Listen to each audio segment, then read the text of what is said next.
Výpočet mezd. Výpočet mzdy zaměstnanců je možné provést 3 způsoby. Kompletní výpočet mzdy, výpočet za osobní kartu a výpočet za pracovní poměr.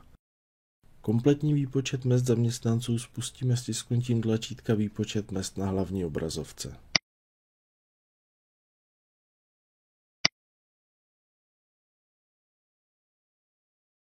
V případě, že by provedení výpočtu mezd bránily nedostatky v podobě nevyplněných údajů nebo jiné chyby, vypíše se na konci výpočtu mezd jejich seznam.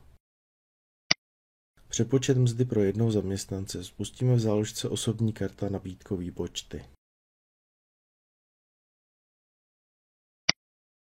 Výpočet mezd konkrétního pracovního vztahu spustíme v záložce Pracovní vztahy tlačítkem Výpočet mezd v pravé horní části obrazovky. Po provedení kompletního výpočtu mezd můžeme tisknout výsledky výpočtu mezd v nabídce sestavy.